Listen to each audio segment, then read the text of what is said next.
Good morning, good afternoon. Ako si Aaron Fielding. Good evening sa mga nanonood saan man dako ng Planet Namek. Ito pala ang A Week in My Life kwento bilang OFW dito sa New Zealand. Ano ba ang ginagawa ko dito bilang isang plastic molder? Hayaan nyo hayaan ninyo ang aking mga ginagawa sa buong linggo. Ito lang naman ang aking ginagawa.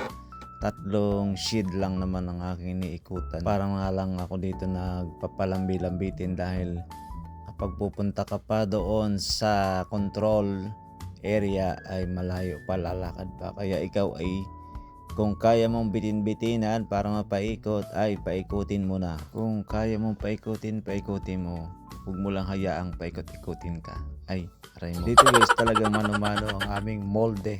Kung mapapansin nyo, puro vice grip ang aming molde dahil ito ay rotating mold. Isa sa mga uri ng pagmumold sa plastic. Ang alam ko ay 4 na uri ito eh. May injector type, may kung ano-ano pa. Bahala na kayo magtanong kay Google. Search nyo na lang. So ngayon guys, ito lang naman ang aking nakasalang ngayon. Takip ng water tank. Tapos ay yung kulay green na yan. Yung nasa gitna. Yan yung pakainan. Kasi dito guys, kung ano yung order ng client namin based doon sa mga list ng product, yun lang ang aming niluluto. Tapos nag-i-stock pa rin naman kami ng kung sakali kasi hirap naman yung mga biglaan, mga walk-in, kailangan may madadampot. Habang nagbo-voice over nga ako dito guys, ay kumakain ako ng malamig na fruit juicy yogurt. Yun lang naman libangan natin. Pampaganda daw to ng boses eh. Kung ano naman tong hawak kong ito ay isang mold ito. Ngayon ko lang ginagawa ito. Ito ay parang palutang. Para siyang bola. So yun lang. Palutang lang yan. Napakahirap gawin dahil pag dumikit yan doon sa likod, ang hirap naman bunutin ng kalahati. So yan ay bilog mo siyang makukuha. Medyo mahaba-haba yata yung video natin to. Di bali guys, magkwentuhan muna tayo. Balik nga pala tayo doon sa mga naging topic natin doon sa kung paano makakapag-abroad o paano daw makakapag-apply. May mga nag-comment na sa nakaraang video natin. I-share ko kasi doon sa Facebook. Doon sila nag-comment ng madami. Anyway, madali lang naman dito guys. Una, kailangan nyo siyempre may passport kayo.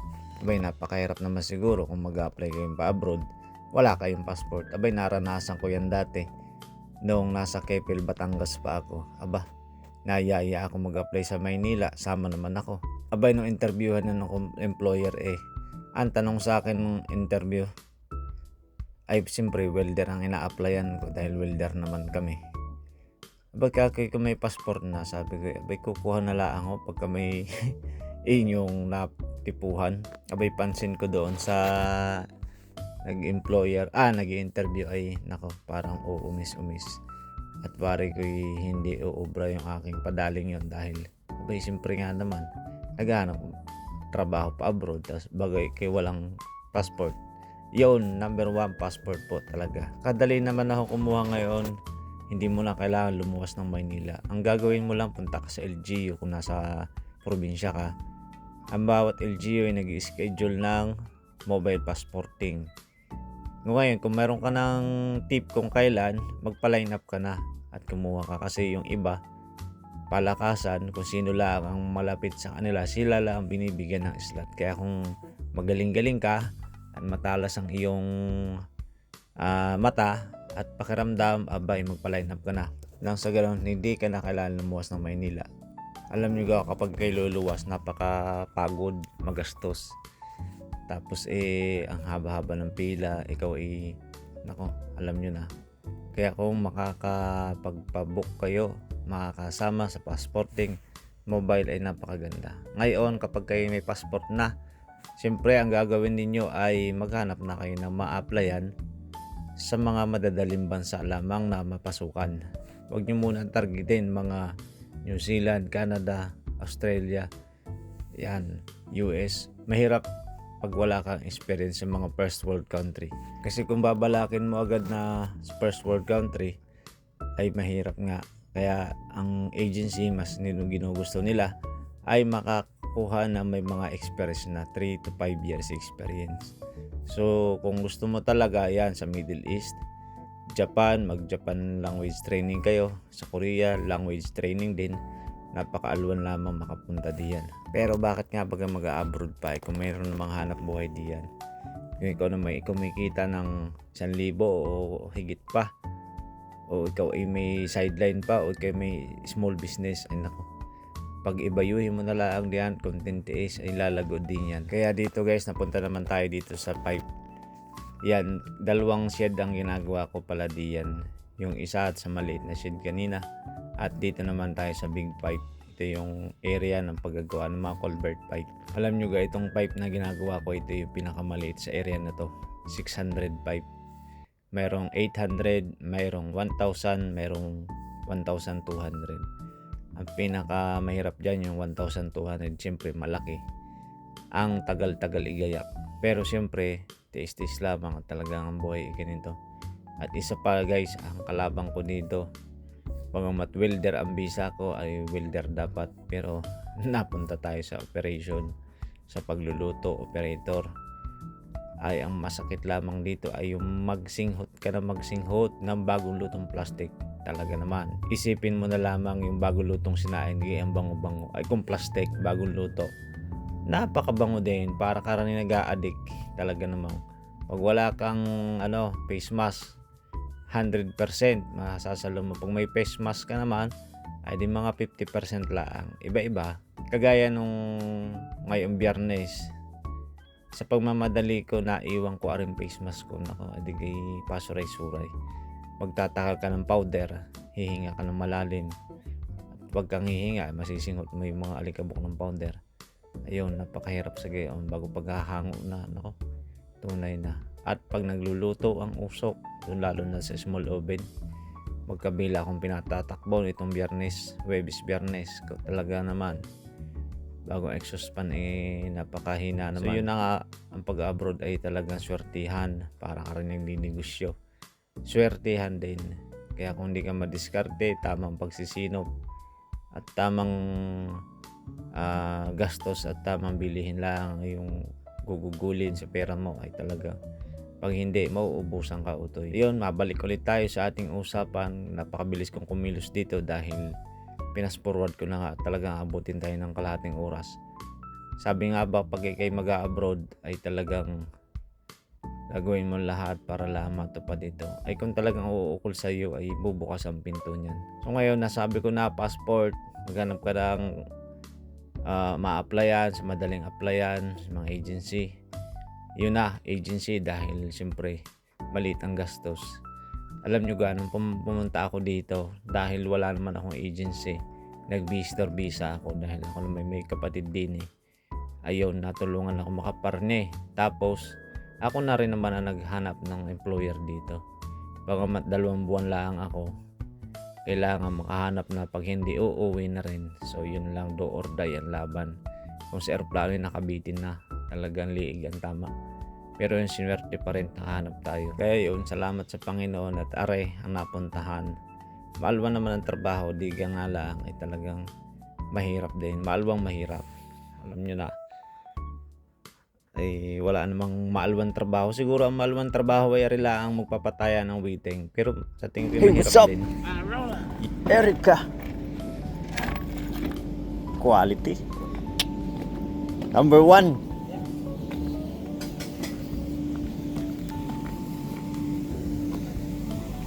Number 1.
yan na nga, napansin ninyo yung water tank ko, hindi ko na pinasport, hindi na ako nag voice over. Kita nyo naman yung takip na ginagawa ko kanina sa maliit na oven, yung kulay pula, yun doon ko ginagawa, yun itinakip ko doon. So guys, ito napakaganda nga, napakaganda ng umaga ngayon guys. Winter dito sa amin, 3 buwan. So ngayon ay June, July, August ang tapos. Pero guys, madalas ang ulan dito pag winter. Swertihan mo na sa ganitong panahon. Pero napakaganda kapag ganitong panahon. Malamig, hanggang lamig lang. Hindi naman nag-yellow dito sa amin sa North Island. Ang talagang nag-yellow ay sa South Island. So yan, banayad na banayad lang ang buhay namin dito. Kumbaga ay relax, chill lamang. Kaya ito, service namin, ganyan lang, Pajero, nice. Sana all may ganyan. Hindi ko magamit ang aking service diyan dahil nag-yellow nga ang windshield kasi sobrang lamig sa madaling araw, nag-yellow, nagpo-froze. Pag wala ka ng oras ay di bilisan na. Ito na ay talagang ang pinakahihintay ng lahat. Monday to Friday lamang ang trabaho namin dito. Yan Friday ngayon. Yan, may paleta pa nga si Boss Tony.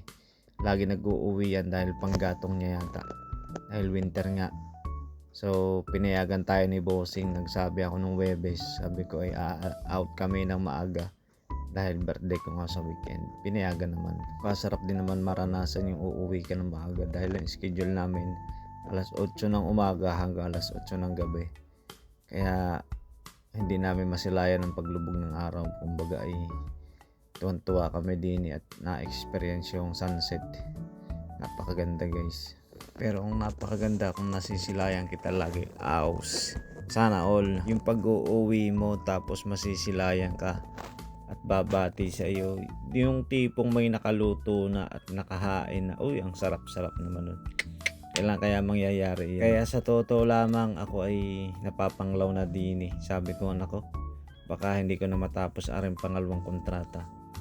Ganon din naman sa totoong buhay.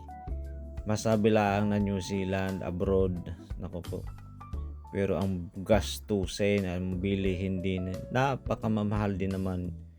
Bahagya ka na makaipon ng tunay na pera. Ang naiipon ko lang din puro resibo.